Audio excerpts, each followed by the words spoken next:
Our governments had to prove that you have it at least better than what the workers in the Soviet Union do. It takes an ideologue, right? It takes a catalyzing ideology to basically grip the masses.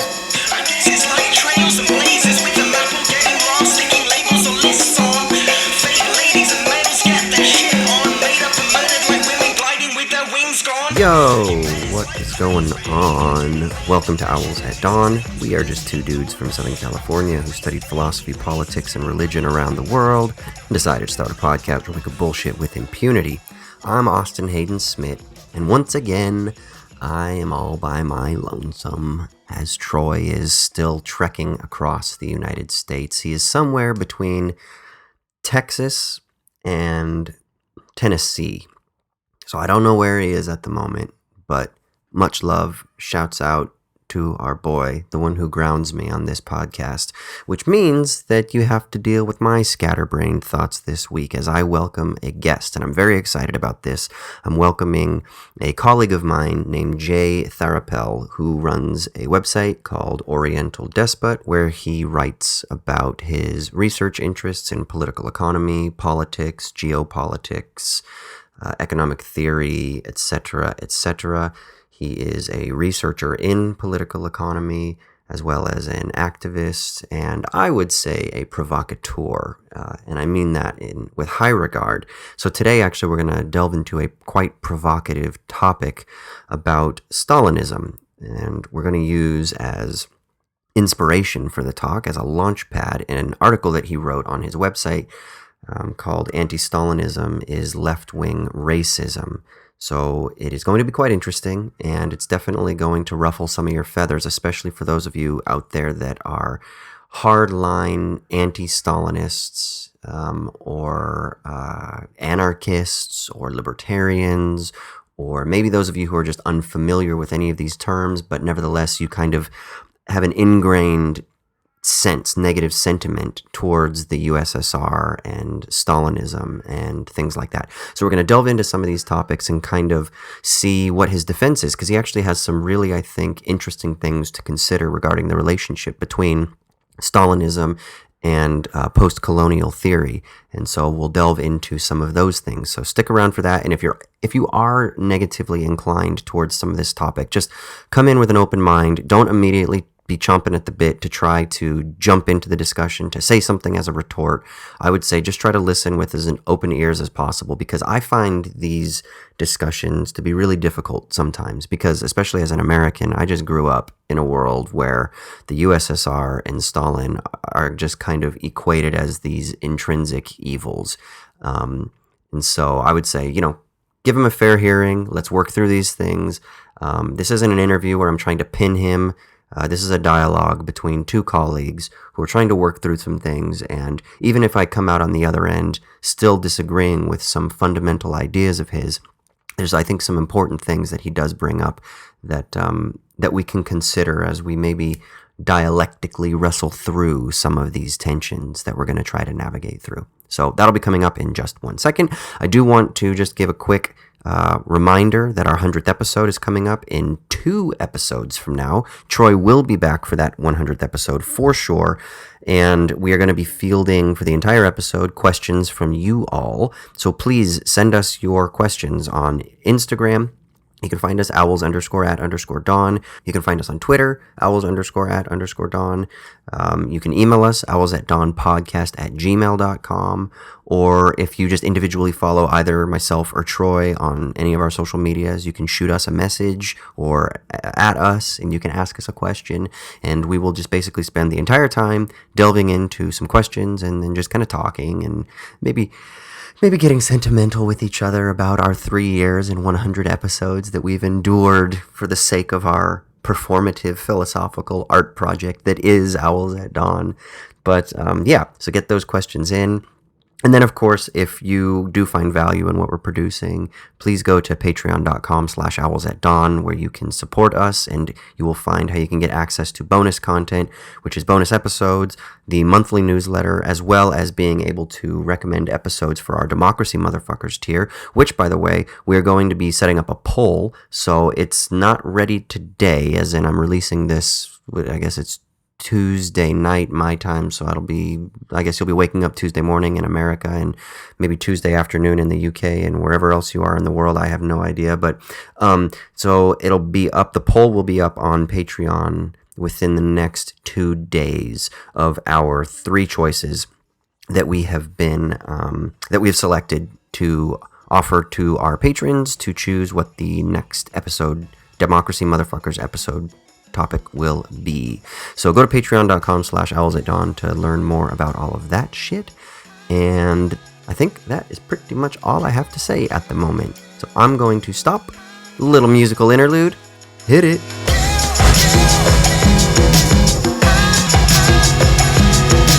All right, sick. So we are going to be jumping into our main segment. And as I said at the outset, Troy is still doing his cross-country travels, so he's not going to make it with us today, but that's all right. I got a great co-host this week, a buddy of mine, Jay Tharappel, who is also known as the Oriental Despot, which is that the name of your website? It's the name that I thought would be most appropriate for explaining my politics to people. Most provocative? Most provocative, yeah. Is going to join. He's a researcher in political economy. He's a writer, activist, and so we're going to talk about, I guess we're going to try to be not intentionally controversial, but we're going to be provocative. We're going to provoke some thought and work through, I guess, taking an article that he wrote as our backbone to the chat, but kind of work through some issues pertaining to Stalinism, colonialism, racism, anti-Stalinism, and of course working through this provocative statement of a piece you wrote called "Anti-Stalinism is just left-wing racism." So I guess, okay, so this is the first thing. So, like, would you say, like, people use Tankie as a derogatory term. Do you wear this as like a badge of... I kind of do, because it sounds kind of badass, Tankie, it's not... That's kind of so It badass. could be worse. Yeah, it could be worse. So I don't mind it, no. Yeah. So do you call yourself a Stalinist? I don't call myself a Stalinist, no. I prefer communist, but if someone says you're a Stalinist, I just wear it without any confrontation. Okay. What do you think, if someone calls you a Stalinist, what does that mean from their perspective? From their perspective, I think it's basically the Cold War propaganda. It's like this person supports something that is evil, and therefore he has to be denounced and ridiculed, etc. Whereas I'm just saying, look, we need to advocate for socialism, and I think communists are the only political ideology where we downplay and ridicule the only countries to have attempted to implement our ideology. So that's always been very strange to me. Do you think you get that more from like liberals, or do you get that equally from like Trots and other socialists? In the past, I used to get it from people who were right-wing, who were, in a very neoliberal sense, right? Okay. In that sense, they were liberal. But these days, I've noticed there has been a lot of anti-Stalinism on the left. I mean, I'd say the dominant perspective on the Soviet Union is anti-Stalinism. But having said that, I have realized that the right-wing generally, over time, have been more kind of ambivalent about the USSR. They've been willing to recognize its achievements. They've been willing to basically you mean like the far right? I mean the far right. I just mean generally open-minded thinkers, right? On people on the far right who can. I'm not saying. I'm trying to think. I mean, it's hard for me because in America, you say anything positive about USSR. Yeah. And I'm trying to think like who, like... There's a collection of people. So you've got some people on the far right. You've got some people who are just like philosophically inclined. They're traditional. They're monarchists, for example. Very crusty conservative types who look at the USSR and they say, okay, well, they did this for their people, but they don't have a savior complex, which is that that yearning that you hear from a lot of leftists, where they imagine that their job is to go out and save people from their own governments, right? Yeah. That's interesting. I know. See, again, it's totally different because coming from America, I was raised that the Soviets are like the bad guys. You look at Rocky IV, the Soviet is the bad guy. All of the fucking movies, it's like the Red Invasion is going to come. And it's just, it wasn't even, I think for me growing up, I mean, I was born in the 80s.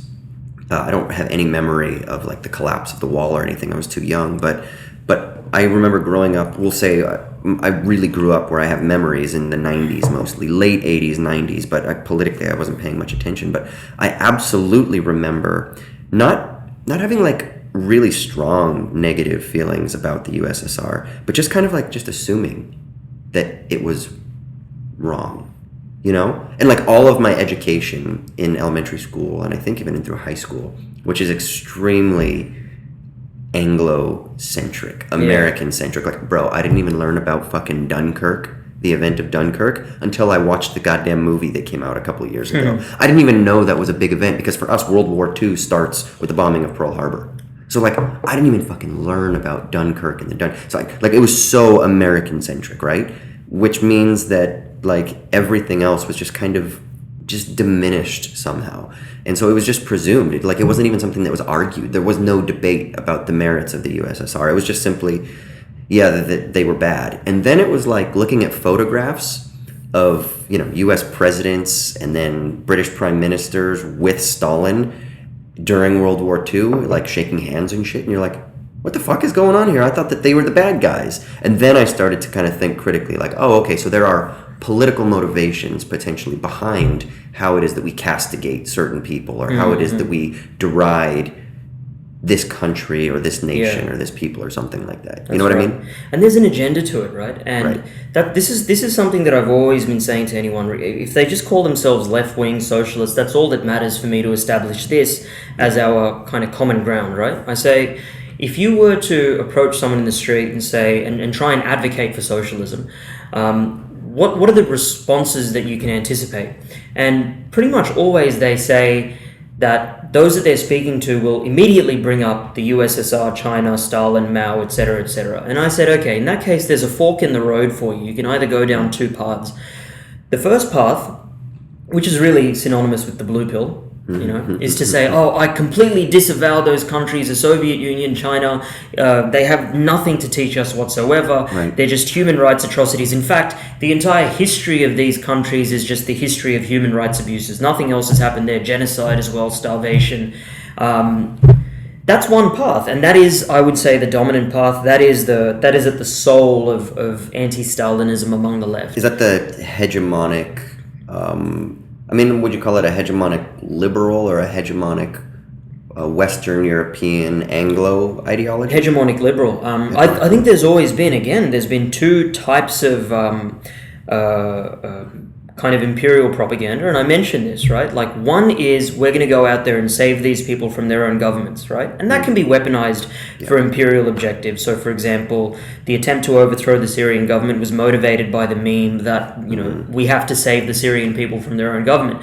The other one is the more kind of honest, realist approach, where you just have people saying, we are going to attack this country because it's in our interest, we're serving our national needs, etc. So at a certain level, the invasion of Iraq was like that. At a certain level, it was justified on those grounds, right? We have to go out and punish someone to show them that we're not to be messed with because of 9/11. I think the latter kind of imperial narrative, where you rely on like this savior complex, that's also a core of anti-Stalinism as well. Okay.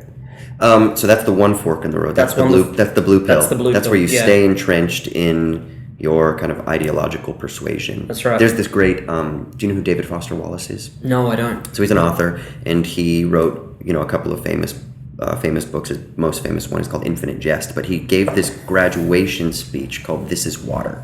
And in it, he talks about how kind of this idea of the, does a fish know it's wet sort of thing, right? And when you're in it and you're just fucking swimming around. Oh, I think we talked about this the other day at lunch. Did we talk about this? We did.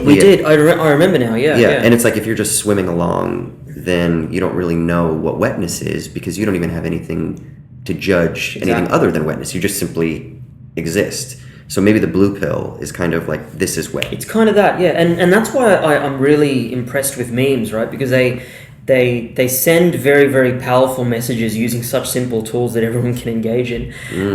But what you mentioned about the fish in water is very similar to Marx's definition of ideology. For Marx, ideology is like, when you're doing something but you don't know that you're doing it. Right. Yeah. That's the blue pill. Okay, so that's the blue pill. So So that's the one path, and then what's the red pill? The red pill is to say, actually, your entire conception of history is wrong.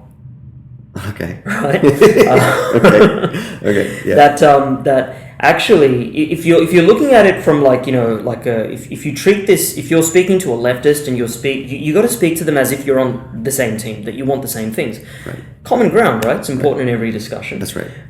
So then it's important to say to them, look, if you go down the fork in the road where you denounce every single country to have espoused or attempted to implement the ideology that you have in common, or at least the word that you have in common, socialism, right? Then no one's going to take you seriously when you say that it's going to work well when we do it this time around. In fact, that's the argument Jordan Peterson uses, right, against people who argue for socialism, because he's always arguing against anti-Stalinists who have a very strong savior complex. So then I'd say, look, red pill is actually the Soviet Union's history has been intentionally distorted, right? I mean, actually, there's no such thing as distortion. There's just multiple narratives, right? Okay. And depending on the interests of the state that you live in, a certain narrative will be more pronounced. And then say, yeah, that's just one narrative. What about the narrative of the people who actually live in this country? So in Russia, Stalin's a very popular guy. I was there in 2017. They have Stalin memorabilia everywhere. There's always polls coming out saying that he's up there with Peter the Great in the minds of Russians as who the greatest Russian is, even though he wasn't Russian. He was Georgian. Well, yeah, that's what I was just going to say, right? And don't people hold that against him? Didn't you talk about that in the article, right? That did you say that because he's Georgian? Middle Eastern despot. That's right. Yeah. I'm saying that there's a meme, that they're trying to run, which is that, Stalin was basically just, a meme of a Middle Eastern despot, an Oriental despot, which is a reference to my website, Okay. Yeah. And so there's this attempt to kind of weaponize this past in order to justify aggression in the future.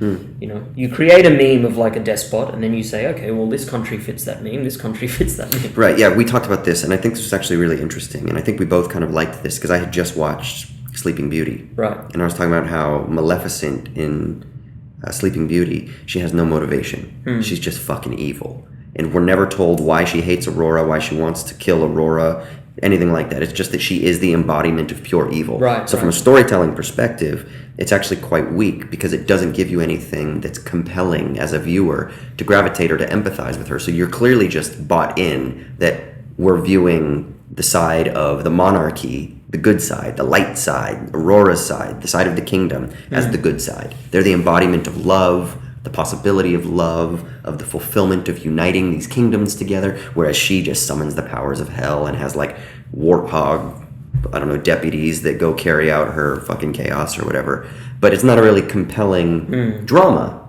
because there's nothing there, and so it's really easy. So similarly, and so you just buy into it, and you just ideologically you have nothing there. Whereas a compelling story is when you actually have a sort of more nuanced perspective on this. And it seems really, really interesting that the way it seems that maybe the blue-pilled path frames the despot of Stalinism is in order to not in any way allow for a sympathy with the quote-unquote villain. Because if you just simply demarcate one is evil and one is good, then you just buy into it automatically. You don't in any way look at somebody like Stalin and say, well, there are good characteristics. A lot of what the Soviet Union was actually really technologically beneficial. That obviously they fucking were world leaders in the space race and stuff like that.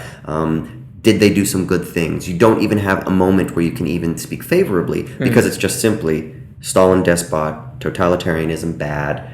You start speaking about Stalin in the same breath as we do fascists and Mussolini and Hitler and National Socialism, and it's just immediately disregarded because the light kingdom, the kingdom of the white, is America.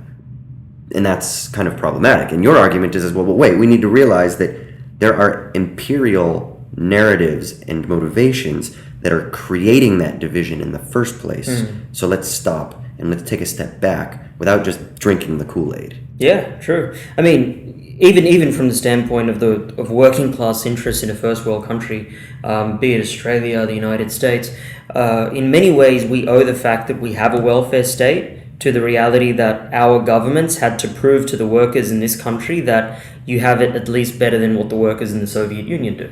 So, Right. like they understood that, you've got to, on the one hand, try and create a rival welfare state, but then on the other hand, you have to make sure that you denounce and dismiss the other welfare state, or the socialist state in the form of the USSR. So is it a way, do you think, it's a way of pacifying labor by saying, like, we'll give you certain concessions, and then at the same time, look at how great you have it compared to those backwards people over there? Yeah, it is. It's part of that. But like my argument is that you, in order to fully convince someone that there is an alternative narrative, you have to start at the very beginning. So one thing that I've noticed with anti-Stalinism is that in the West, in particular, it comes out of Trotskyism. Right. It has a very strong Trotskyist tradition. And does this trace back not just to Trotsky, but you think of like the dominating influence of Cliff? So it's like the Cliffite parties, like that's right. The socialist work is SWP that was in the UK, and then is it IPO? ISO, International ISO, I'm Socialist sorry, yeah, Organization, ISO. Yeah. I mean, one thing that people don't know about Tony Cliff is that when he wrote about like state capitalism in Russia, he was writing sympathetically about the anti-Stalinist opposition. And he said that they wanted to establish a socialist democracy, quote-unquote socialist democracy. But when he came around to identifying who these were, he mentioned the Vlasov movement and the Ukrainian insurgent army. Now, these are two Nazi collaborationist militias that fought with the invasion against the Red Army, against the Soviet Union. So I found that interesting. I just dug that up and I thought, holy, like, I can't believe that, this is the guy who's had such a pioneering influence in pushing the anti-Stalin narrative. But what it comes down to is that Trotskyists, the split between Stalin and Trotsky was essentially on the question of permanent revolution. Right.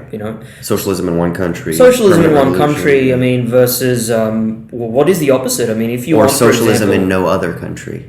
Right? Wasn't that, who said that? Was someone, that was a criticism of Stalin. It's like, he's like delimiting socialism he's preventing it, Yeah, he's preventing it because it's socialism in no other country. But there's a problem with this. I mean, ultimately, the question we have to ask is that why is it that in the turmoil of the First World War, Russia was able to pull off a revolution, but the rest of Western Europe was unable to? I mean, Germany is the home of Marxism, and that's where everyone had the hopes that there's going to be this great revolution in Germany, right? But it didn't happen in Germany. It was a complete flop. Right. It happened in Russia where they didn't expect it to happen in Europe, right? So then we have to ask the question, why is it that there was no revolutionary fervor among Western Europeans? And the answer that Lenin came to was that Western European countries, being the colonial empires that they were, they had an interest in colonialism. In particular, Britain. So Lenin said that there is the material basis for colonial chauvinism is the fact that the British bourgeoisie, benefits more from the exploitation of India, right, than it does from its own population, and that its own population, including the working class, they get crumbs from the table in the form of super profits. So they benefit from this imperialism because of all the cheap raw materials that go into their factories. And even if they were exploited, in the words of Joan Robinson, there's only one thing worse than being exploited, which is not being exploited under capitalism and you don't have a job. They were experiencing wage growth. They were allowed to emigrate to countries like Australia because India's trade surpluses paid for Britain's trade deficits. Trade deficits and capital exports to countries like Australia, Canada, New Zealand.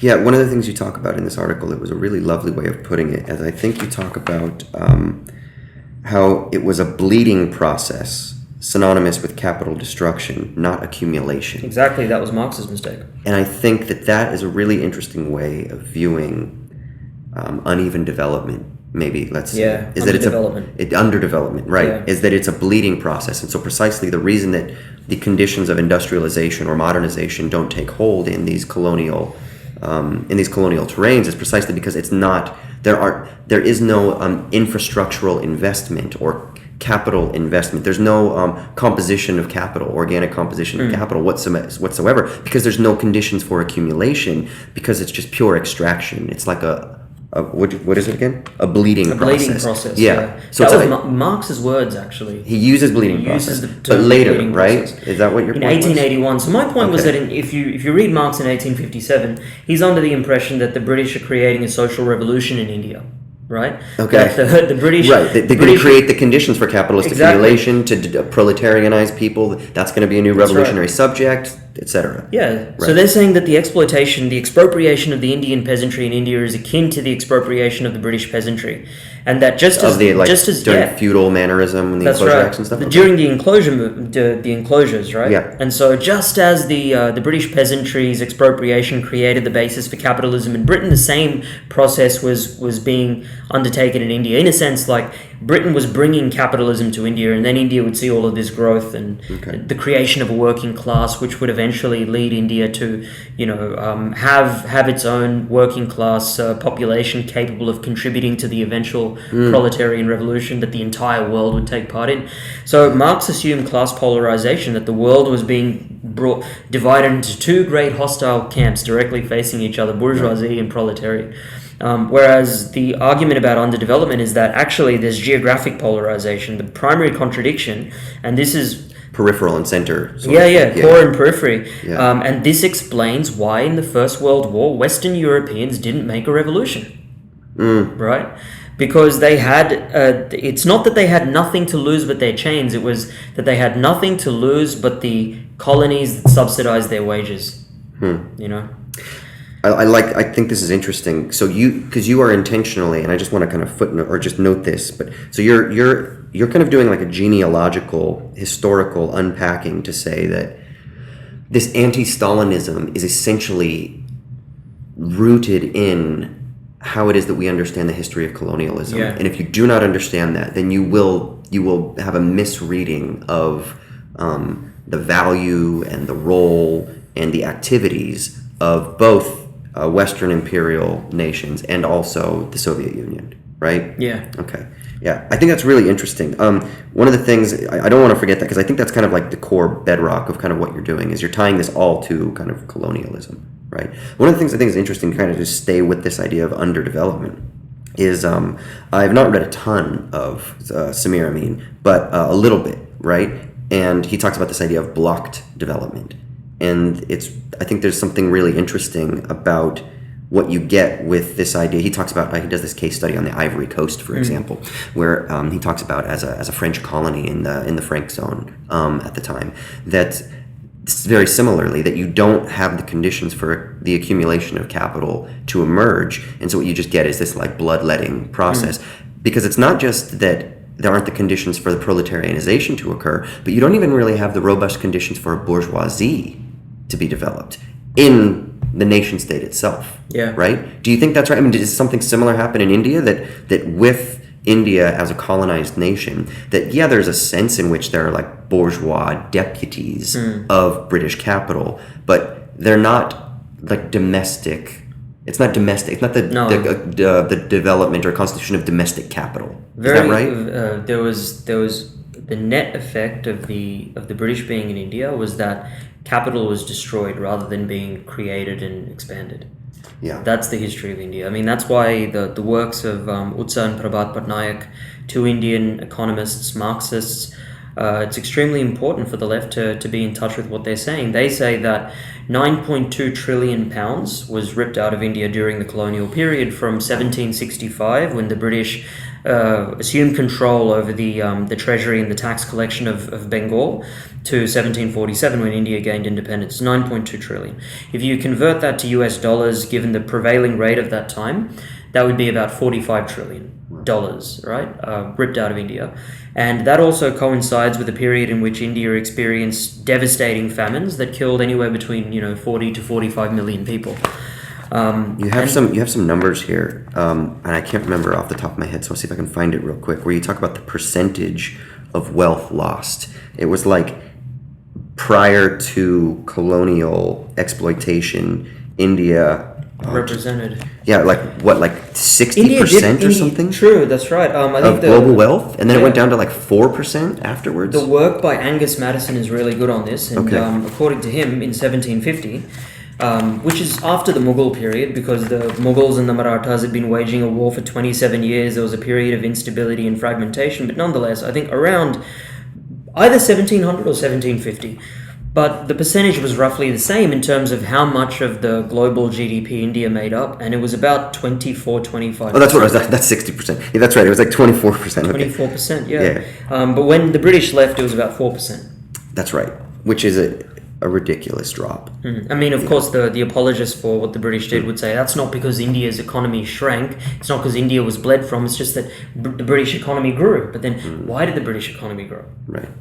This historically unprecedented event where this frozen island off the coast of Europe, historically irrelevant, considered barbarians by the Romans, right, has this like 100-year, period of just, unprecedented industrial growth, and it has nothing to do with the fact that they were extracting taking a third of the tax revenues from India and using that to buy commodities from India. That's not a normal exchange. So the way can you explain this real quick? Sure, so I what can. What does this mean? Like, what's happening? So the way that it worked is this: that if you're an Indian peasant and I'm the tax collector, representing the British Empire, right, okay. You'd pay your taxes to me, right? Okay. And then with those taxes, I would then buy your goods. Right. Now, so long as we're different people in the sense that you're paying tax to one guy, one British official, and then someone else comes along as a merchant and says, I'm going to buy your goods, right? It doesn't feel like you're being robbed, but in a sense you are, right? Because the way that this system worked was that, they would leave aside 1/3 of the taxes that they raised from India and then use that to buy goods from Indians. That's not a normal transaction. It didn't happen in any other country within the British Empire, right? Definitely didn't happen in the case of Australia. Australia was allowed to keep its export earnings and then use that to industrialize, whereas India was robbed of its export earnings through a very clever system called the council bill system. So what they used to do there is that any foreign merchant, any foreign business entity that wanted to do business with India, they would have to leave their deposits with the British at the Bank of England. And in exchange, the British would give them council bills, pieces of paper essentially, that they would then go to India, exchange, and then use that to exchange with the Indian producer, right? So the Indian producer would accept these council bills because they could then exchange that for taxation revenue that's been exacted from them in the first place. Oh wow. Okay. Does that make sense? Yeah. Oh. Was this common in other colonial relations as well, or was this primarily a British Empire to Indian thing? Walter Rodney writes about how this was the same process that they had started to implement in Africa. Okay. So particularly in African British Empire, countries, or did like the French Empire do this as well? Maybe with their. I don't know about the French. I'm assuming they did. Something probably. I'm assuming they did, right? Okay. But I haven't. I think you can make a strong assumption that these policies were common. Because it's just about taxation, right? And it's a very impersonal system. It's simply about a transfer of wealth from one geographic region to another, right? Using the tax system. Right. Okay.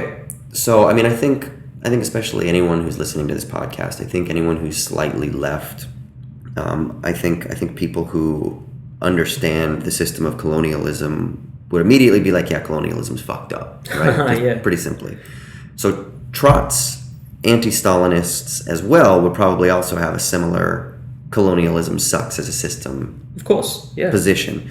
So why do you think there's such a division with how it is that the anti-Stalinist left views the history of colonialism in relation to Stalinism versus like a position that you would advocate for? You know what I've noticed, right? That that a lot of the people who talk about anti-colonialism on the left, they have a far more thorough amount of like a repertoire of language for denouncing the Soviet Union than they do for even understanding how the British Empire was able to build everything. I mean, including Australia. I mean, Australia would not have been possible without British investment.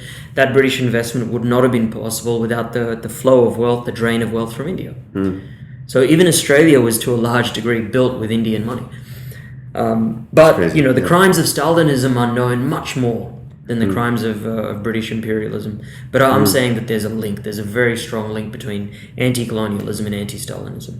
I mean, it's not just as simple as like the victors write the history books, but there is something to that, right? You do mention at some point, I think at the very beginning here, you talk about how racism, which we could also call colonial chauvinism, which you say is kind of they're synonymous, right? Which is Lenin's term, right? Colonial chauvinism. He uses the term, yeah. Right. So racism is not just a tool of capital to divide labor. It is also an ideological weapon employed primarily by empires to shape how their citizens think about other nations in accordance with their geopolitical strategy. Which, I mean, I think that seems to make a lot of sense, right? Like, Yeah.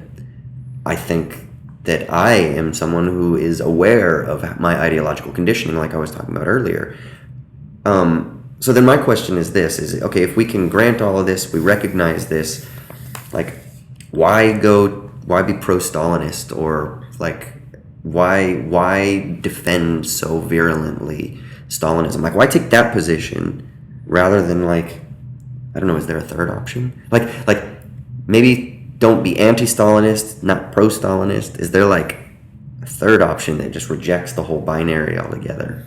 Do you know what I mean? So long as we are ashamed of the history of the countries where communist parties have taken power and attempted to build socialism, be it the Soviet Union or China, the demonization of these countries will always be used as a battering ram to be whacked over the back of our heads. Yeah. So there's kind of it's almost like there's a pragmatic element to this as well. Interesting.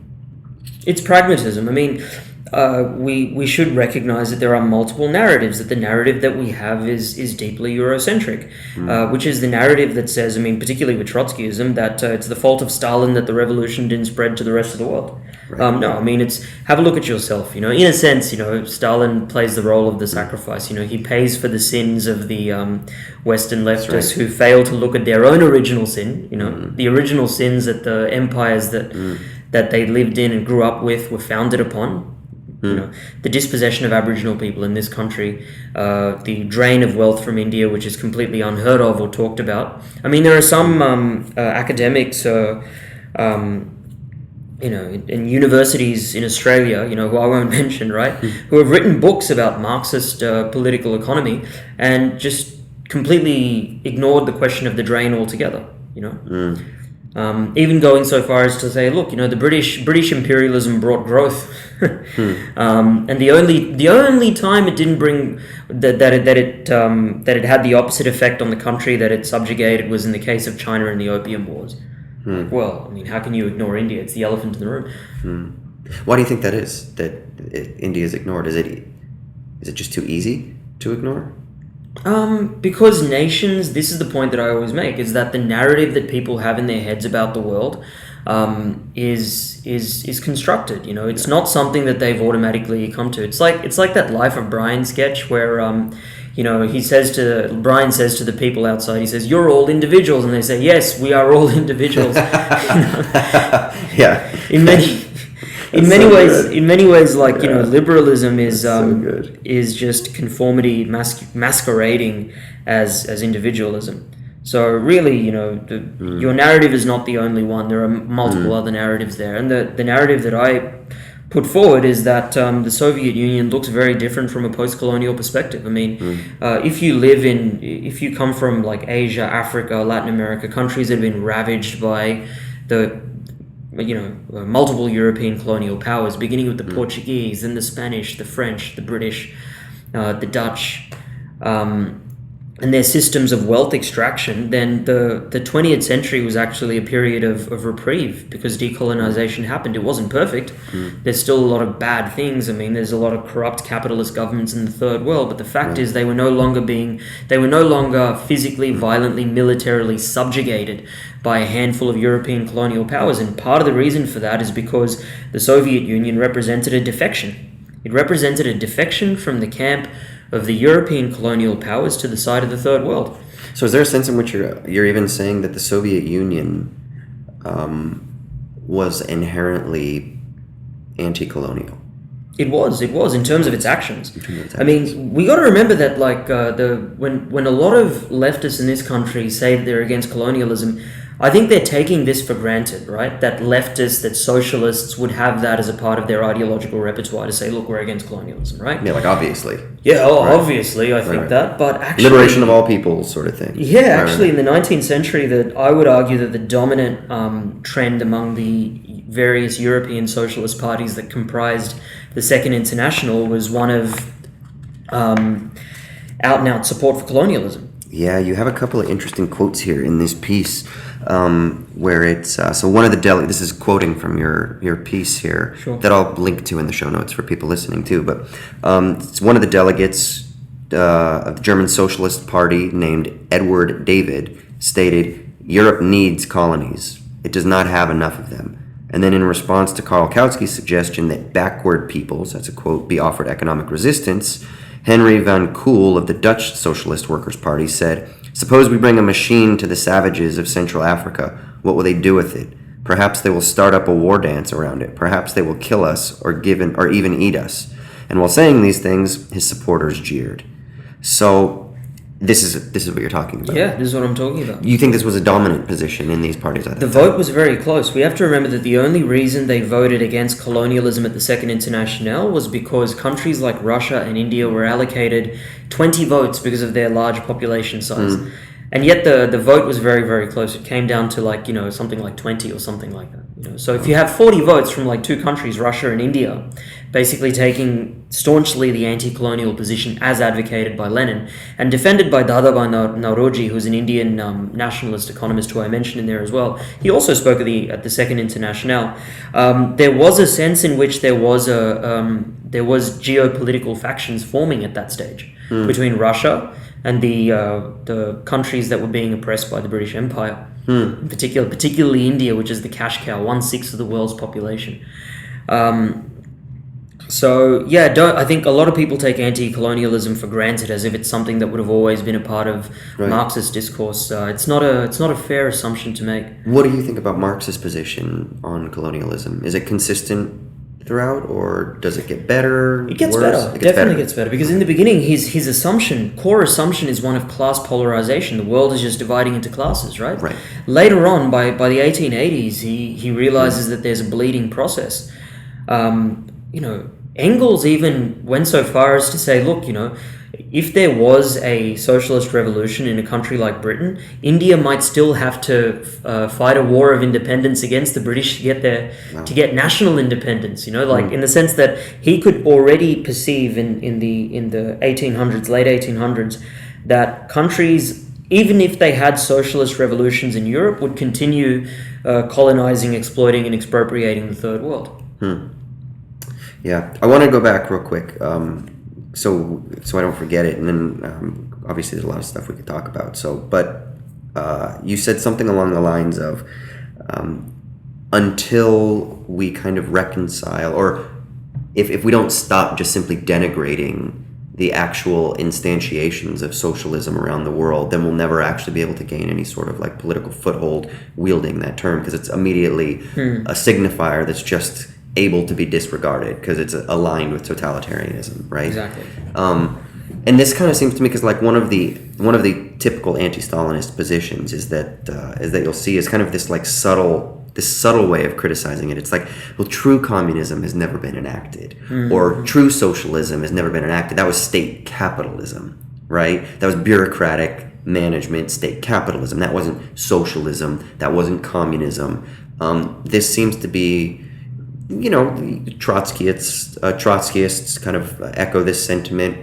Other sort of like liberal progressive types that maybe have communitarian or communist fancies in their mind, but they don't really think it's politically viable. They're like, well, it's never really fully been enacted because it can't. Or maybe the trot line is it hasn't been fully enacted because it was stopped by the totalitarian dictates of a despot or something like that. And so it seems to create this sort of like this fantasy that communism is this image, this future image that can be realized in perfection, and it's only because of a few bad apples, that it didn't happen. But if we just continue the permanent revolution, then we'll be able to realize it. To me, that seems kind of like one way of subtly sort of conditioning the way that we think about what communism is and its viability. But you probably wouldn't like that narrative at all, right? No, I don't. It's defeatist. I mean, quite frankly, if that's the line you're running, then you ought to be defeated by the enemies of socialism. Okay, why do you say that? Well, because look at the current up and coming superpower, China, right? Yeah. You can either look at the glass half empty or the glass half full. So what I've noticed over the past 20 years or so is that people who defend capitalism, they've got a long record of also saying China is where it is now. It's managed to lift hundreds of millions of people out of poverty because of capitalism. Because of capitalism, that's right. They're looking at the glass half full from the standpoint of capitalism, right? Mm-hmm. But we as socialists don't do that. We actually look at it and try and nitpick. They did this wrong, they did this wrong. But then we don't look at the big elephant in the room, which is that they are responsible for 100% of the poverty alleviation of the last century. So that's significant, and I would say that was achieved to the extent that China is socialist, to the extent that China puts a leash on the capitalist class. Yeah, it has a capitalist class, that's true. But a formulation that I preferred a lot more to the one that people have now, which is that, if they look at a country and if it has elements of capitalism, then they completely cancel it. You're cancelled, you're no longer socialist, as if they're popes, and they're excommunicating like someone who sinned or something like that. Whereas I tend to agree with the formulation that state capitalism is the highest form of capitalism, but it's the lowest form of socialism or communism.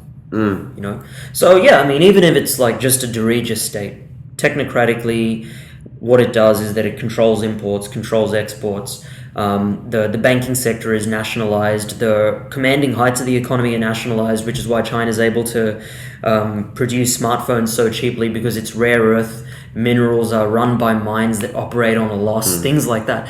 All of that kind of technocratic stuff, right?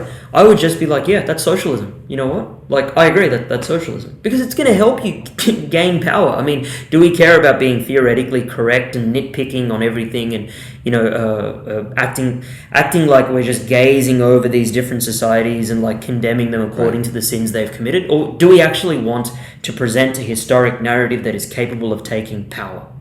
Okay, so then to that end, and we kind of talked about this, we had a reading group for people that are listening a few weeks back, and a couple of these issues came up, and my question was, and I still wonder this, like, why do we need to retain the moniker of socialism or Marxism or Stalinism, or even talk about these past historical traditions?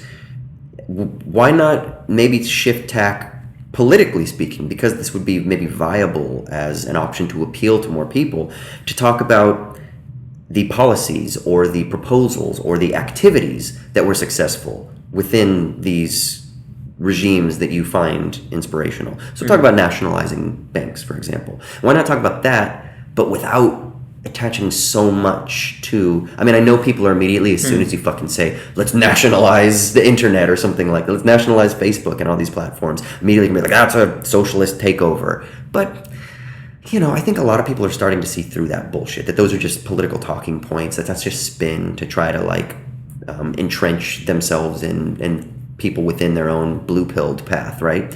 But why not shift to a different tack, a different approach? Why even talk about Stalin? Why retain those terms? And I wonder this for myself, because I don't know how valuable it is. People are like, are you a Marxist? Are you a communist? You're this. And whenever somebody says that to me, especially with a tweet online, I just immediately feel icky. They're like, I know you won't agree with this because you're a communist or because you're a socialist. And I'm like, but that's not why I don't agree with that. It's not because I'm a this that I don't agree with that. I don't think. I mean, sure, I have presuppositions, but it just makes me feel so boxed in. And I wonder, is there a sense in which we can kind of simultaneously valorize the things that you want to draw attention to, but without closing the steel doors on people's ears when they hear the bad words, socialism, Marxism, communism? If you can't do it well, don't do it. That's my advice. Oh, you do? Okay. Yeah. So if someone says, "Oh, JF," I mean, I find that if I were to take up your positions, it would be like rolling a boulder up a hill, and I'm like, yeah, well, once the boulder feels like a tennis ball, then you start. That's actually a really good analogy. I like that. Yeah, I like that. So it's almost like you're saying, if you were on X radio show that had this audience, you would say certain things, and if you're on revolutionary left radio, shout out to Brett, what up? Yeah, you're gonna fucking go full Tankie on us. It's fine. Exactly. I mean, but everyone has multiple voices depending on who they're talking to. I mean, we shouldn't. It's not lying. It's just presenting a different side of yourself. Yeah. I know. I'm partly like I'm sympathetic to that. I am. But at the same time, I can also I can hear my trot friends just squirming in their seats right now. You know, what do you say to a hard-lined trot, or let's just say at the very least anti-Stalinist leftist, even anarchists, trots? What do you say to them to try to be like, guys, listen? Like, do you sympathize with where they're coming in from? Say, I get where you're coming from, but here's why we need to have a richer understanding of Stalinism, and let's not throw the baby out with the bathwater. Because I think that's kind of what your criticism of them is in some ways, that they are kind of just discarding. If they're on the same team, in the sense that they also want socialism, then you argue in the form of tactics. You know, so you'd say, look. They're always gonna use this against you. Even you can denounce Stalin again and again. You can denounce the Soviet Union, denounce China, but they will still tar you with the same brush. And so you'd be better off, if you want to achieve all of these things. You'd be better off just like not calling yourself a communist and a socialist, because you can't do both. You can't serve two masters, right? You know, in the words of Christ, because you'll love one and hate the other. So you can't serve, anti-Stalinism and socialism at the same time. It's just not going to work. It's going to be a mixed message. People are going to get confused. I mean, I'm fucking confused. It's funny. When I talk with you and I have conversations with you, I really see some of your perspective. A couple of the things you said in our reading group I thought were so provocative, and I've been talking with a couple of other people that were kind of there. There's a woman that we were talking with, Janet. I don't know if she's listening, but shout out to Janet. But she, she was obviously, she is anti-Stalinist, we would say, right? She definitely, I think, comes out of that Cliffite tradition, right? I think, if I'm misrepresenting you, Janet, shoot me a message and tell me I'm wrong, but I don't think so. But so she was very, very sort of opposed to you, and you were taking the opposite position. But one of the things you said that has stuck with me, and I'm really trying to think through and work through it, is you said something along the lines of the reason that like we in Australia, or maybe me in the United States, or let's say the Anglo world, the Western European world, are so critical of Stalinist Soviet Russia is that we look at it as a step back. Yeah. Whereas me, speaking of you, coming from an Indian background, we look the post-colonial, the colonial world, the post-colonial world. We look at the Soviet Union as an improvement. Yeah. And we maybe look at like the Anglo-Western world as a type of improvement too, but we also are very eminently aware of the colonialism that they subjugated us under. So that's not really the kind of improvement. Like, we're not really looking at the British Empire going like, that's the shit that we want. Maybe in some ways you're like, yeah, they got like nice cars and iPhones or whatever the fuck it was, right? Nostalgia. Yeah, maybe some of that, right? Good movies or something like that. I don't know. So maybe there are some things that you look at, but ultimately you're like, fuck, why would we want to emulate the very oppressors that extracted 40 trillion of wealth from us, that reduced our share of global GDP from 20-something% to 4% in just a couple hundred years, that extracted us? Like, why would we want to emulate that? Fuck, we've got this other example that has supported us. They've aligned themselves with us. They've been clearly anti-colonial and fighting the imperial oppressors that we ourselves are trying to free ourselves from. And I thought that was really kind of interesting. Can you unpack this a little bit more? Like, when my grandparents were like in their 30s, that's when Joseph Stalin died, and India's prime minister actually wrote a tribute to him. You know, so that tells you something. Was it a communist party? No, it was a left nationalist party. So it's the Congress Party. This is Jawaharlal Nehru. So in India, the attitude towards Stalin is not that he's some evil, horrible person, although that perspective definitely exists, especially among elite circles at universities. I mean, that definitely exists. But in the part of India that I'm from, Kerala, where the Communist Party of India, Marxist, has a degree of ideological hegemony, Stalin is seen as a leader who transformed Russia from a backward, impoverished, illiterate peasant society into a superpower. And the Soviet era is recognized as being one in which there was a lot of like kind of brotherly solidarity from the Russians. I mean, India did not have to pay for oil in hard currency. India could import oil from Russia by paying in rupees. You know, that's and then after 1991, when the Soviet Union collapsed, India was kind of hooked back onto the petrodollar. You know, so the period of so-called Stalinism, you know, especially after the Second World War. I mean, I know Stalin died in 1953, but generally the system that he built, the state that like was built on his watch, played a very important role for the Third World. You know, so even for example, something that leftists would just shudder at, you know, the fact that the Soviet Union sold weapons to post-colonial countries, right? We think of that as, oh, weapons are bad, you know, etc. No, but it's also a way of these countries maintaining their sovereignty against the former European colonial powers that had that technological military hegemony for a period of 120 years. It was just going up and up in terms of the hegemony they were exercising over the planet. The scramble for Africa happened in the late 19th century. So then what happened is that, you know, they fought each other in the First World War, which weakened them, and then World War II happened, which, you know, subsequently weakened Europe even more, and that's what kind of allowed the oppressed people of many countries across Africa and Asia to get their freedom, you know, because the former European colonial powers had gone ahead and slaughtered each other, and they were bankrupt. Yeah, but then you know, you get the emergence of like the Marshall Plan and structural adjustment programs and things like that, and that's when you get the real rise of the American empire. That's when you get that the solidification, let's say, of the American empire, right? Yeah, and so then it turns into almost. It's like this weakening of the Western empires, plural, into a sort of almost homogenization of empire, which I think kind of seems to make sense, is that you get like this pseudo, maybe United Nations empire, but it's very American Anglo-led, you know, with Germany and France there as well. But yeah. The United States is to Britain what Rome is to Greece, I guess. I see them as an extension of the same Anglo Empire. The thing is that when a lot of people talk about imperialism, it's good that you brought that up. They still have their mindset situated in the World War I era, when there was multiple rival imperial powers fighting each other. It's empire versus empire, right? But that era basically ended after the Second World War, because after the Second World War, all of the former European colonial empires, plus Japan, were pushed into a single bloc.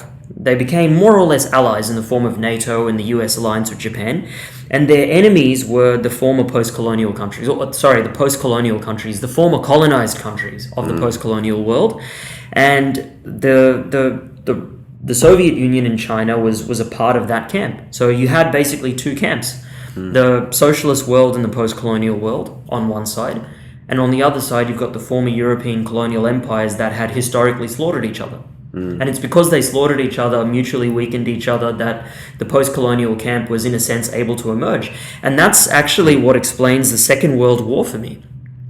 Because we have to ask ourselves, what would the world be like had the Nazis won the Second World War? And for people from, you know, post-colonial countries, the difference between the Nazis and the Soviet Union is that the Nazis were a pro-colonial power.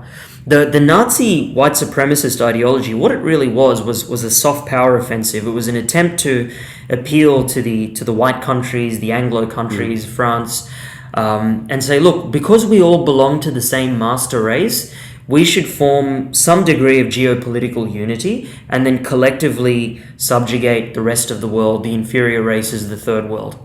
And Germany's appeal towards the other European colonial powers was to say, look, let me fight against the Soviet Union, right? Because the Soviet Union is a threat to us in two ways, right? One, ideologically, they're attempting to the model that they have poses an internal ideological threat that we know about. But secondly, they are an anti-colonial power, you know. And so this is why you start to see the meme of anti-Semitism also being used to push an anti-colonial agenda. Because the Jews are presented as these people who managed to whip up revolutionary fervor in Russia, take control of the country, subjugate the Slavs.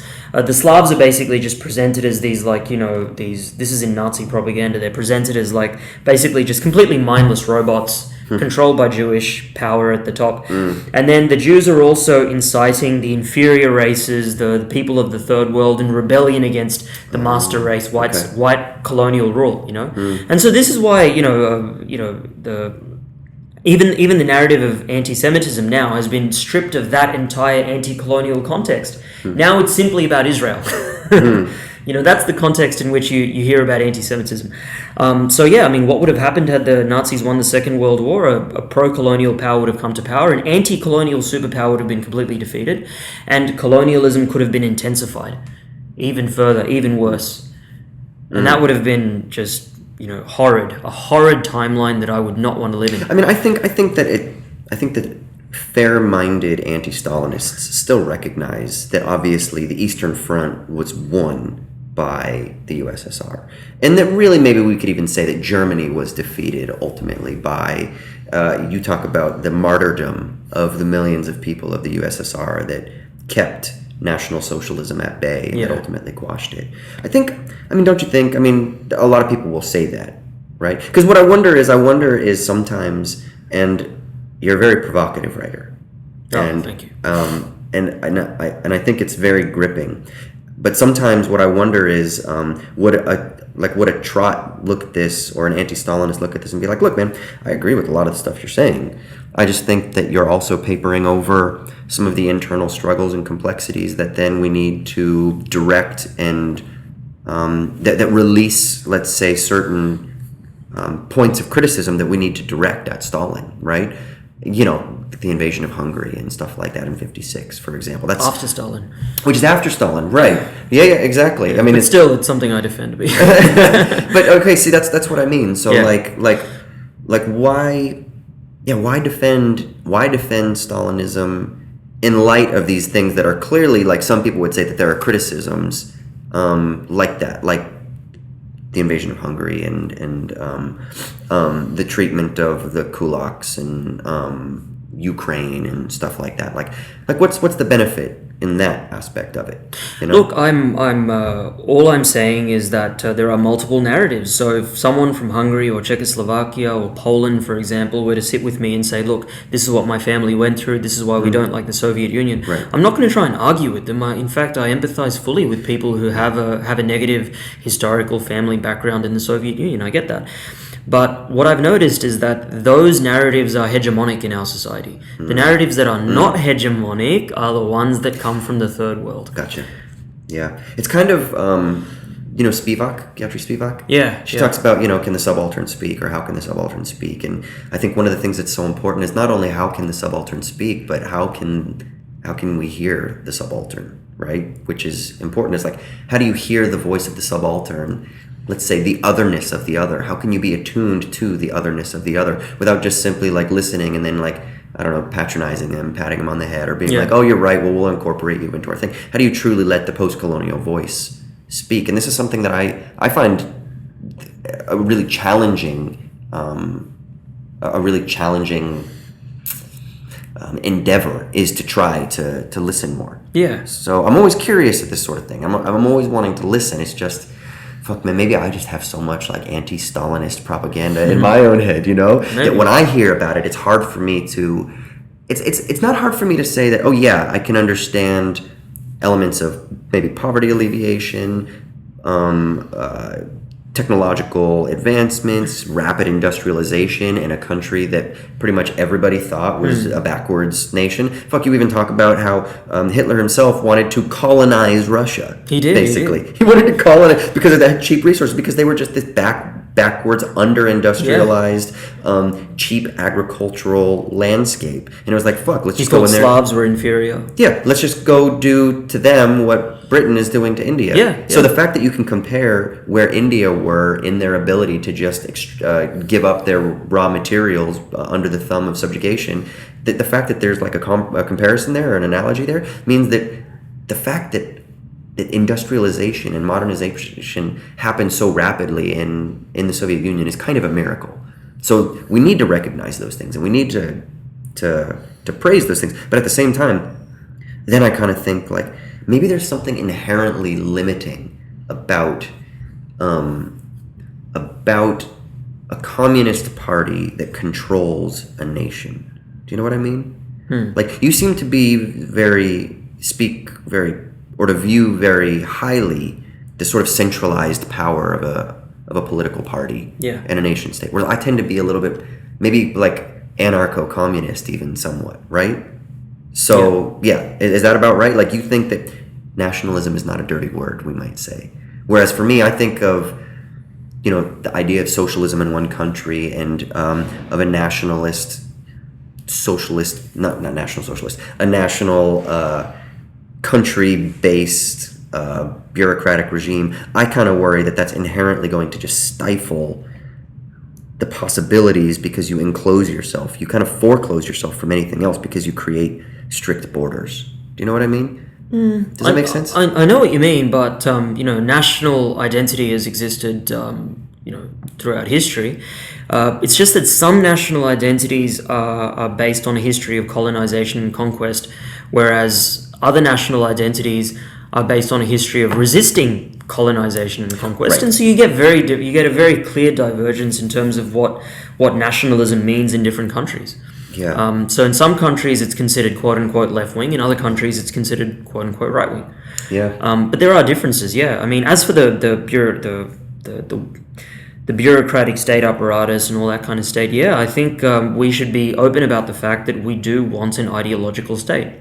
As in, we don't want the state simply to be a neutral, empty vessel that any number of interests can fill. We want the state to actually embody a vision, right? And that vision, the difference between like the vision that we have and the vision that like Nazis, fascists have, is that their vision is very exclusionary. It's still thinking in that fascist Nazi mindset of white people are the dominant race. This country should be created in our image, and everyone else is basically subordinate. And that's something that obviously I can't accept. I mean, if my ancestors paid for the establishment of Australia, the settler state, then I'm gonna, in a sense, plant my stake in this soil and say no. I mean, you are not indigenous to this country. The Aboriginal national identity is one that I side with, and we do need to have a discussion in this country about what the national identity is going to be without and beyond Anglo-cultural hegemony. But the idea that the state should actually embody a vision, right, which is definitely common to fascists and communists, right, doesn't mean that we should then treat that as a fascist thing and say, only the fascists do it, we don't. That's something that we do as well. It's just that our message is a lot more liberating and it serves the interests of the vast majority. It sounds to me, tell me if I'm totally mischaracterizing you here, because I wrote this down. It sounds to me that you're almost subtly shifting the battle lines from primarily being about labor versus capital to almost like politics versus capital, like political party or political power versus capital. Not that you're not saying that labor doesn't have a role. It is the political party of labor. I see what you're saying. But it's almost this top-down approach, politics versus capital. That's if we have a strong ideological state how does that get constructed? How does that get constituted in a way that would actually be able to contest capital, especially in 21st century, right? But I feel like that's where you're almost seeing the battle lines. Whereas maybe the anti-Stalinist position would precisely see that top-down, or maybe see that as top-down and inherently bureaucratic, and therefore inherently would lead to some of the kind of oppressive elements that they would cite that you see within Stalinism and kind of post-Stalinist Soviet Russia. Whereas they would see, no, we need to build class power. It's like this horizontal bridging of the divide of the proletariat around the world so that they can come together and create that revolutionary subject, whether it's through, like building cooperatives or whatever, right? Like, do you see that? Do you think that would, would that be, do you kind of agree with that? I see what you're saying. But Lenin, I believe, talked about trade union consciousness. So trade union consciousness was like, if workers were to simply pursue their own interests, then what they would do is they would bargain for like higher wages, and that would be the extent to which their consciousness would go. It takes an ideologue, right? It takes a catalyzing like ideology to basically grip the masses, you know. So ideology becomes a material force when it grips the masses. Marx said that, and what did he do? Essentially, he created a kind of religion. I mean, I'm just very open about it now, right? I mean, I know that Marxists like to think of themselves as rational atheists and all that kind of stuff. Like, we completely reject religion. But have a look at the Marxist meta-narrative, right? It starts with primitive communism, which is somewhat akin to the Garden of Eden, and then you have the original sin of class societies forming, the subjugation of the mass of the population by a minority, social stratification, labor division. And then eventually you get to a period where, you know, the second coming is on the horizon, and that's when capitalism emerges, right? Yeah. And so the second coming is the highest stage of communism, the kingdom of heaven. You know, so that's when history ends. It's a linear meta-narrative, right? I love when you're speaking my language now. This is our unique shared Hegelian Christianity. No, I dig this. So I was actually thinking about this after our conversation the other day. The way that you portray this like linear narrative. So for people who are listening, I'm drawing this on a timeline right now. So let's say you have Eden as the point on the far left, and then let's say you have the fall, and then let's say you have the second coming. We'll call it the new Jerusalem. I'll just call it the new, right? That's the fulfillment of communism, right? The way you just kind of described this. So in Christian eschatology, there's something called the 1,000-year reign. And it's the 1,000-year reign of Jesus. It's sometimes considered like the church age or something like that. Sounds like 1,000-year Reich. Yeah, well, yeah. I mean, they're obviously taking some sort of like inspiration from biblical ideas, right? But it's this idea of like this 1,000-year reign that some people interpret it as being literal, and some people interpret it as being metaphorical or whatever. But the metaphorical reading is that we're in the 1,000-year reign now, right? It's the age of the church, and it's not like perfect, but you know there will be the culmination of this time period when the new comes. I almost wonder if like the 1,000-year reign is the age of capitalist development in the Marxist narrative, right? From this like kind of pseudo-religious reading that you're giving it, where it's like in this phase things are going to get worse but simultaneously better. Like worse because capitalism is going to spread, proletarianization of the globe, but better because we're getting closer to the moment of rupture. In dorky Marxist language, it's you know the inherent contradictions of capitalism are deepening. That's right. Yeah. Contradiction between the relations of production and the forces of production intensify. But I love thinking about this because it fits like, and I don't think I'm forcing it into this schema. It fits perfectly in the way that the Christian narrative views time moving towards kingdom of heaven. That's right. Socialism. Yeah. So you're not saying then that we should discard that religious vision. You're kind of almost saying lean into it a little bit, but change it and use it for our purposes. What I'm doing is objectifying Marxism, because we always, as Marxists, look at the world through Marxism, whereas I'm looking at Marxism and saying, what are the conditions that created this ideology? Well, it came out of Europe. Europe has a Christian history. So clearly they have a Christian conception of time. I mean, even Hegel's idea, nature, and spirit is very similar to Father, Son, Holy Spirit. It's just that for him, you know, the idea was the abstraction. So, for example, communism is an abstraction, right?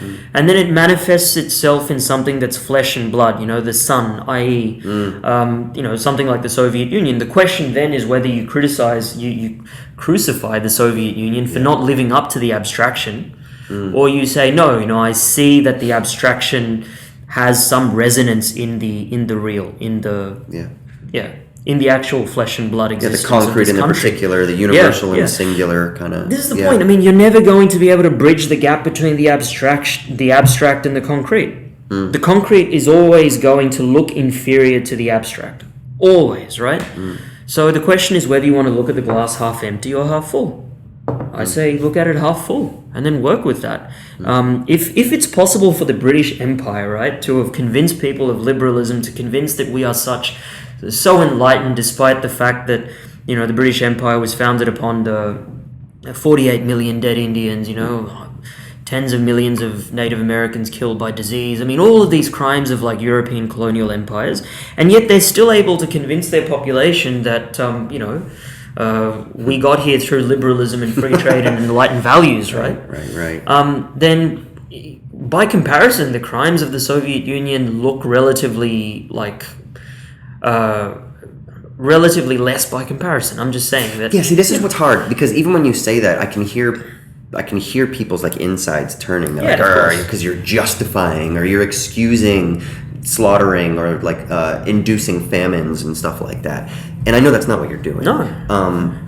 You're kind of, in a way, you're kind of making like a both-sidism kind of It is a both-sidism, yes, absolutely. Yes, that both sides fucking suck. Yeah. And let's listen to the post-colonial voice to give us the other side, the third voice. Yeah. The first world and the second world both suck.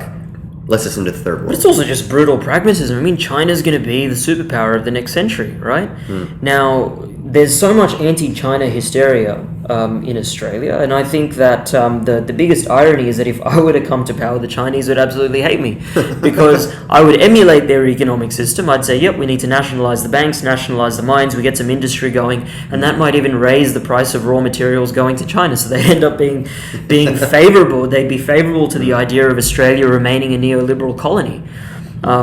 A neoliberal quarry rather, not colony. I mean, Australia, the amazing thing about Australia is that Australia has managed to deindustrialize despite not having foreign gunboats on its shores and like a foreign colonial army ripping out tax revenues and using it to deindustrialize the country that way. It's happened purely because of the incompetence of the Australian political elite, and that political elite relies on an ideology, the ideology of liberalism and free trade, which historically was premised on the literal free extraction of resources from India. But now that those economic advantages, those abilities to loot a country like India no longer exist, free trade is actually working against Australia's interests. And yet we're stuck with this ideology that assumes the existence of an empire which is now in decline, in terminal decline. And so if we want to solve our own economic problems, right, this is why when you're speaking to people who have a nationalist mindset, who care about what's good for Australia, who don't have a savior complex, right, which is the kind of people that Nazis and fascists, they fish from that pond. We don't, as leftists, right? We say, no, you should hate yourself. The national interest should be irrelevant to you, right?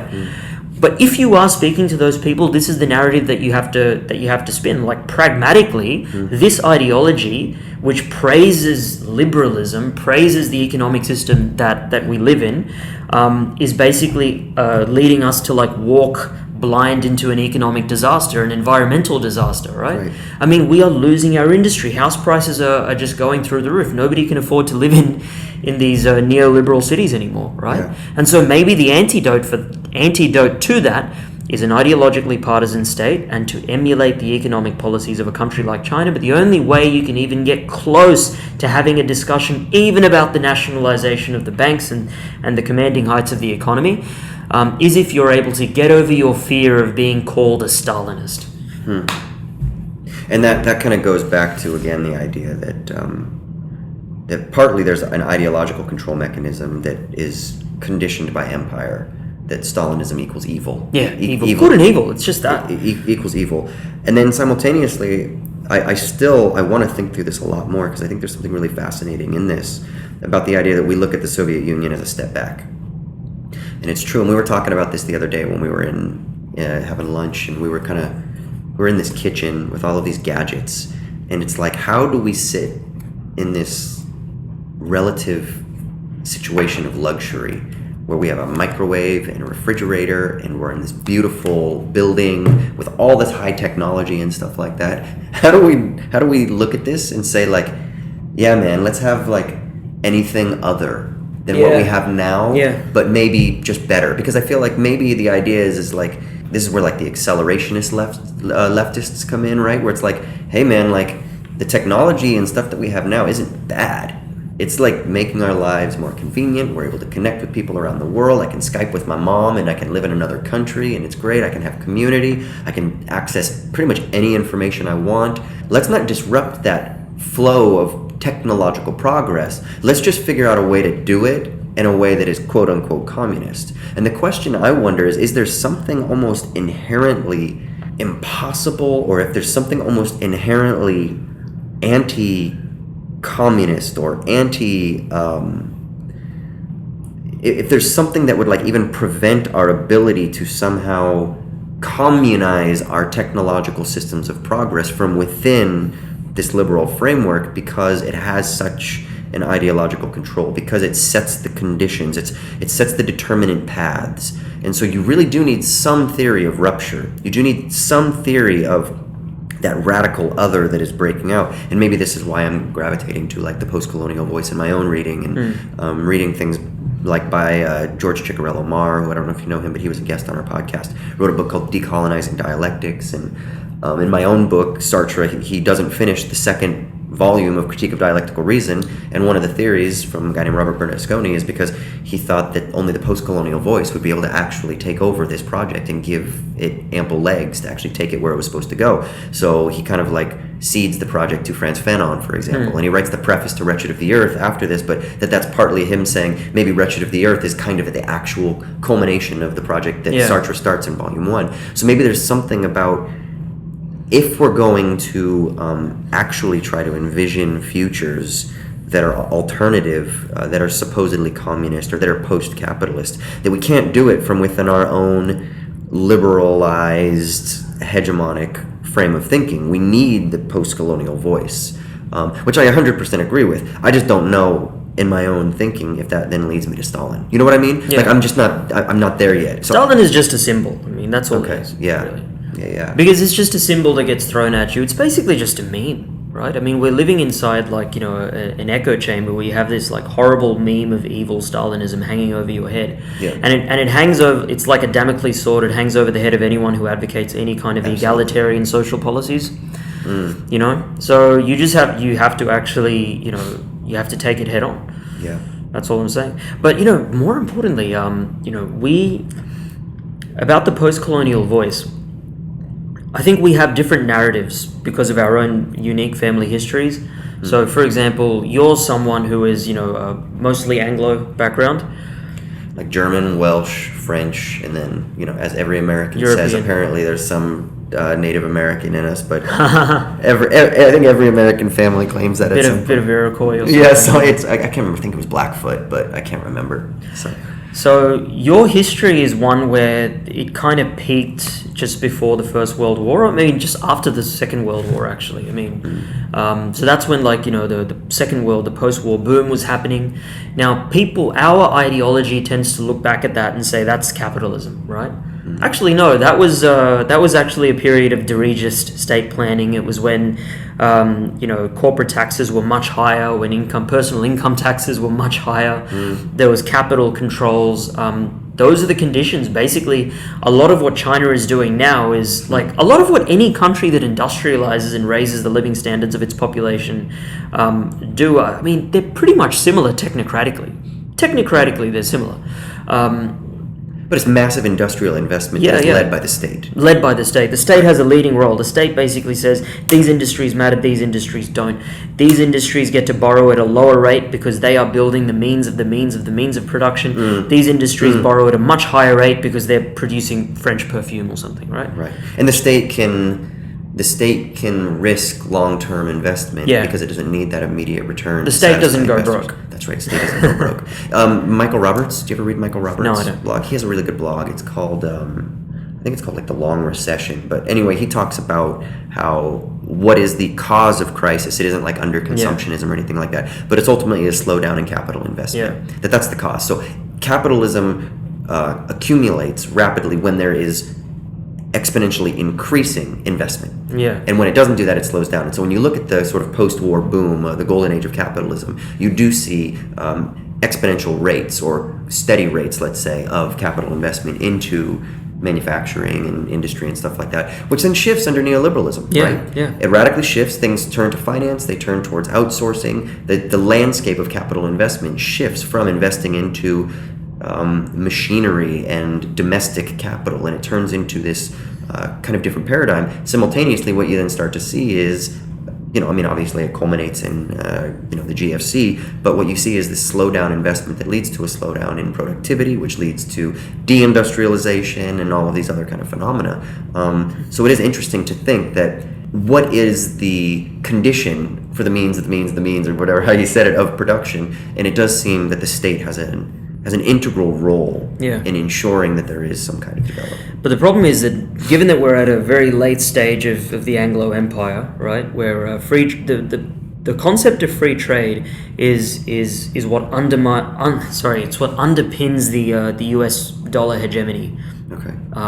That we live under, because U.S. dollar hegemony requires that other countries keep their markets open, and in exchange, like the Anglo countries, so the United States, Britain, Australia, New Zealand, they would also have to keep their markets open in order to have imports coming in. Right. See what I'm saying? And so if you have imports coming in from countries like China and they have a proper industrial policy, and your ruling class is completely undisciplined, and instead of investing in production, they just buy up assets and then wait for the inflation to happen and then get their profits that way. If they're just inflating their profits, then you're going to end up deindustrializing, and it's going to be in order to maintain this system of dollar hegemony, right? Yeah, and then when they deindustrialize, then the focus on capital shifts to finance at that point, because you have to somehow make up for the fact that you're a net importer. Yeah. And one of the ways you can do that is by turning to finance capital to kind of... No other country in the world can sustain the kind of trade deficits that the United States has, or any of the other Anglo countries. They all have. We have. I was going to ask, do all the Anglo countries? They all have giant trade deficits. If you look at trade deficits from a per capita point of view, which is like how much in excess of import, how much do we import in excess of exports? That's right. Right. Yeah. If you look at that at a per capita level, then the Anglo 5 are actually the highest. So we import far more than we export, but that's because there is an artificial demand that's built into this global system of US dollar hegemony, where countries need to hold US dollars in order to import oil. That's the petrodollar. But the question is, are we preparing for that to be undermined over time? Because with Belt and Road Initiative, you've got countries like China, they're building all of this infrastructure to connect Eurasia. So Eurasia is getting integrated through all of these land routes, right? And in many ways, the European colonial period represented the victory of naval power over land power. But now land power is coming back. So they might not even need the US dollar in the next 20 years, right? It might even be sooner than that. Are we then prepared for not having this same purchasing power, not being able to import all of these goods cheaply?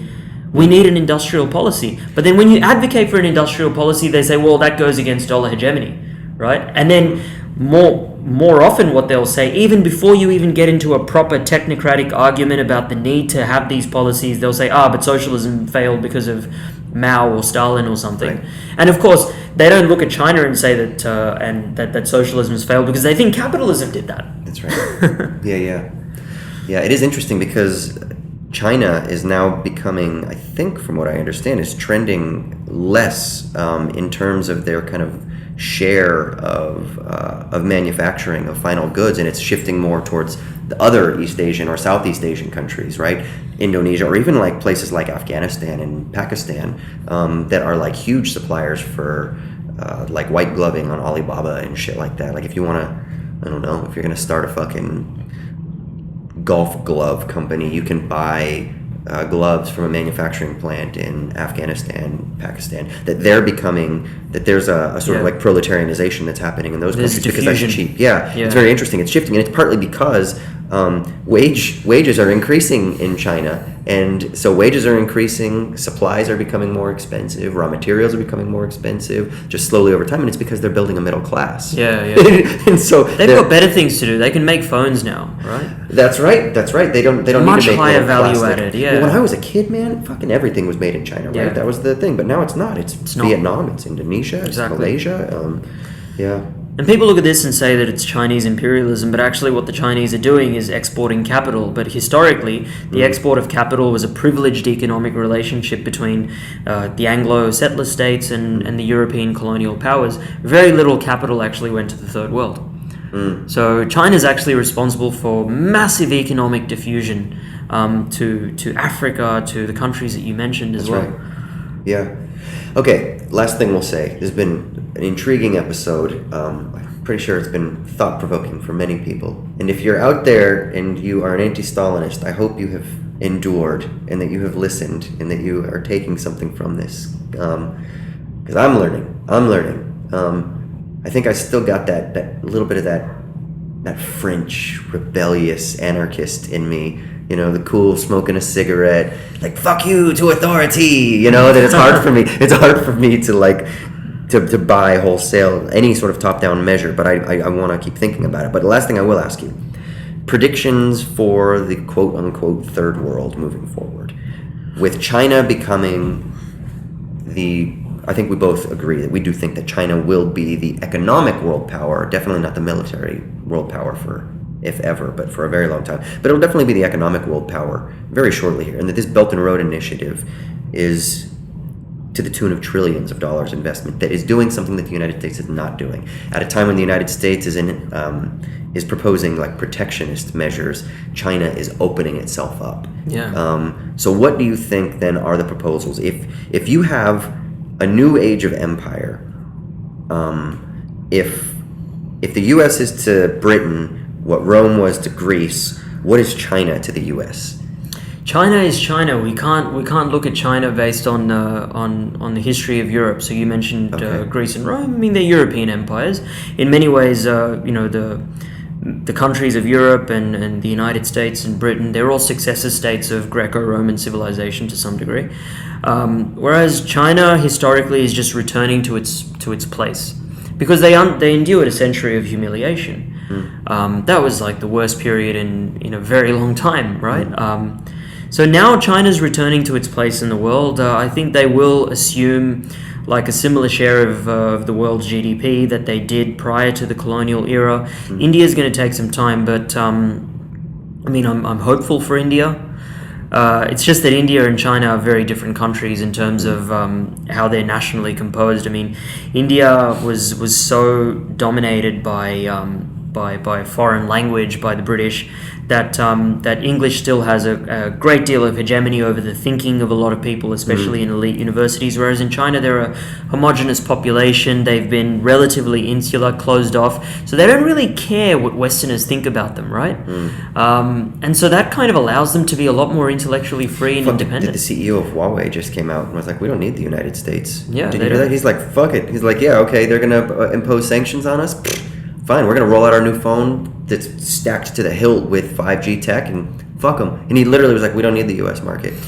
Import substitution industrialization works for culture as well. And the most extreme example of that is North Korea. They don't want to be influenced by outside ideologies. They want to do their own thing. And so they consciously make a very authoritarian decision to cut themselves off from the rest of the world. So they can have a bit of, cultural inbreeding, for lack of a better term.